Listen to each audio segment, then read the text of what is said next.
Hey guys, Hyrule Basketball here, aka the Kid Max Kellerman. Today we're going to be looking at the top 20 players in the NBA right now. I got this idea from AG Analysis, and I'll put his link in the description of his video so you can watch that. But anyway, let's cue the intro.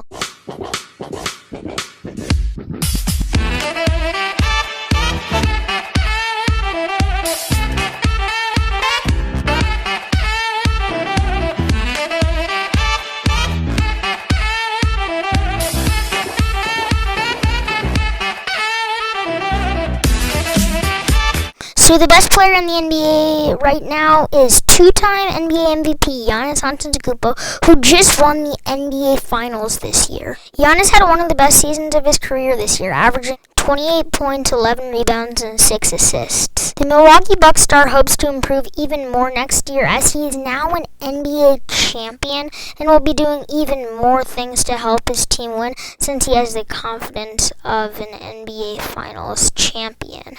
At number 2, we got the guy who helped the LA Clippers make it to the Western Conference Finals for the first time in franchise history this year, Kawhi Leonard.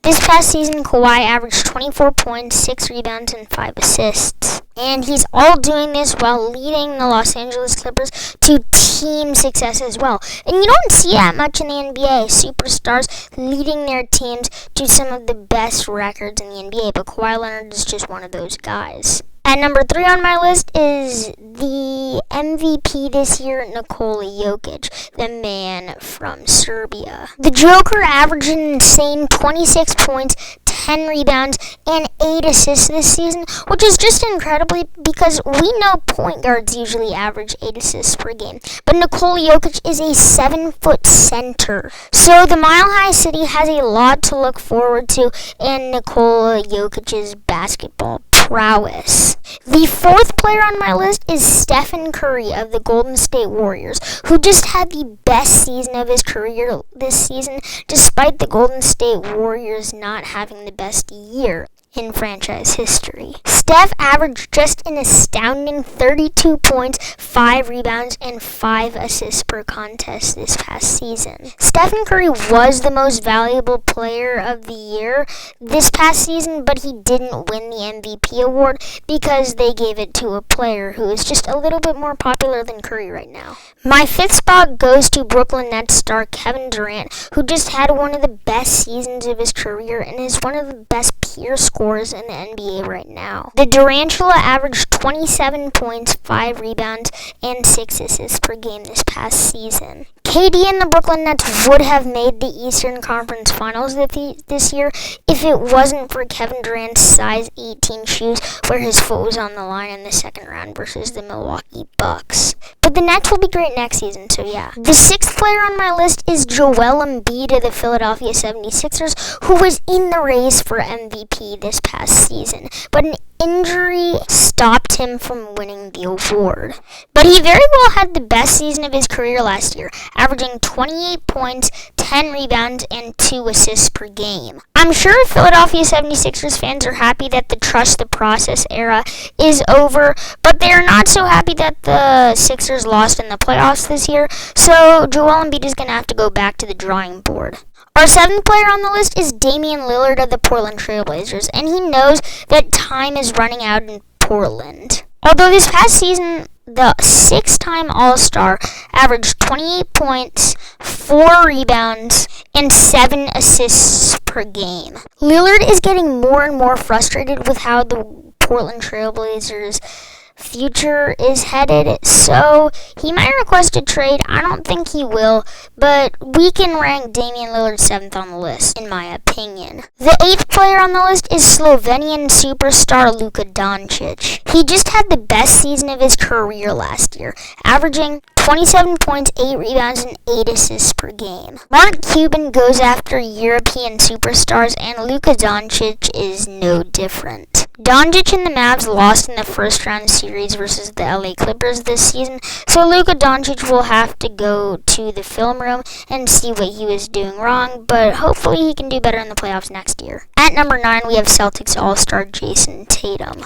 The 6'10 forward had the best season of his career last year, averaging 26 points, 7 rebounds, and 4 assists per night. Jayson Tatum says that he wants to be one of those guys who's a Boston Celtic for life, who really is dedicated to one organization. The Celtics lost in the first round of the playoffs this past year, so Jayson Tatum is going to ask for more superstars on his wish list.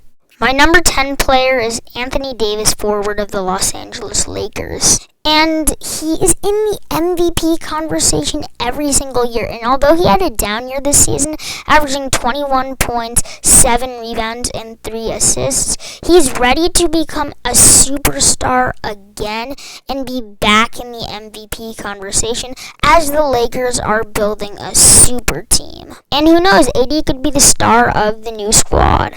At 11 is James Harden, guard of the Brooklyn Nets. This past season, James Harden averaged an astounding 24 points, 8 rebounds, and 10 assists per night, while leading the Brooklyn Nets to instant success after they got him in the middle of the year. The Nets lost in the second round of the playoffs due to James Harden having one of the worst playoff series he's ever had, so he'll have to go back to the drawing board and see what he did wrong. At number 12, we have the upcoming superstar Devin Booker of the Phoenix Suns. Losing in the NBA Finals must have been tough, but he did average 25 points, 4 rebounds, and 4 assists this past season, which just adds to his resume. And he's very loyal to the Phoenix Suns and wants to finish out his career there. He ranks number 12 on the list because there's not really a lot of players that are worse than him, and there's not a lot of players that are better than him.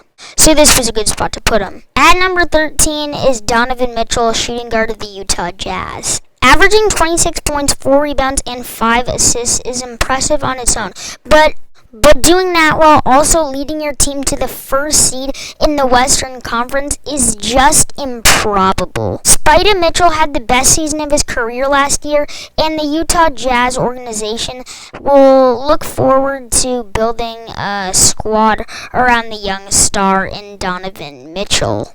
At number 14 on the list is Trae Young of the Atlanta Hawks, who just made it to the Eastern Conference Finals as a Cinderella team, but then lost to the Milwaukee Bucks. Although Trae Young put up pretty great numbers this season, 25 points, 4 rebounds, and 9 assists, a pretty good stat line. Trae Young is the king of Atlanta for now, and he's trying to get another superstar because the Hawks are really one superstar away from reaching contention. The number 15 spot goes to Zach Lavine of the Chicago Bulls, who are building a super team around him. Lavine is averaging 27 points, 5 rebounds, and 5 assists this past year, while leading the Chicago Bulls to the 11th seed in the Eastern Conference and getting Nikola Vucevic at the trade deadline. But Zach Lavine has a lot more of the load to carry this next year, building a super team, and I'm looking forward to the Chicago Bulls next season. At 16 on my list, we have Chris Paul in the Valley of the Phoenix Suns. This past year, Paul finally made it to the NBA Finals for the first time in his career, but eventually lost to the Milwaukee Bucks. But that didn't take anything away from his regular season numbers, which were 16 points, 4 rebounds, and 9 assists per contest. And Chris re-signed to the Valley on a crazy deal. So that's going to be fun for Phoenix Suns fans to still watch Chris Paul play for their franchise. Alright, I am the Kid Max Kellerman, and at this number 17 spot goes to LeBron James. And hear me out here. He is getting old. And I know I have just become a Skip Bayless, but LeBron James is getting really old, and I know he's going to beat Kareem Abdul-Jabbar for the most points in NBA history, but he's just not at the level anymore where he's winning MVP every single year, and he can't do it on his own right now, which is why the LA Lakers went and got a super team. At number 18 is Jimmy Butler in the Miami Heat, who just built a great team in free agency. This past season, Jimmy averaged 21 points, 7 rebounds, and 7 assists per game. There's a reason why they call him Jimmy G Buckets, because the G stands for gets. Butler has never really been that guy who can go get you 30 points a night, but he contributes in other ways besides scoring, even though he does consistently give you 20 points a night, and also has a prowess on the defensive end. My number 19 spot on the list goes to Ja Morant, point guard of the Memphis Grizzlies, who just led them to the playoffs last season. And Ja Morant averaged an astounding 19 points, 4 rebounds, and 7 assists per game. And I've said this before in a lot of my videos. It's not about Ja Morant's scoring or stats that makes him the ball wizard that he is. It's the highlights that make him one of the best players in the NBA. The grit and grind era carries on with Ja Morant. And last but not least, number 20 on our list is Zion Williamson of the New Orleans Pelicans. Now, Zion had insane hype as a rookie, but despite having a better season than he did as a rookie this season, the hype really dived down. Williamson averaged 27 points, 7 rebounds, and 3 assists per game this past year. And he is just rocking out and bringing the house down at the Smoothie King Center. And the Pelicans really do look to build a young core around Zion Williamson. Anyway, thank you guys for watching. Click subscribe, turn notifications on, like, share, comment, all the good stuff. And as always, I'm your boy Happy Basketball, and we're out.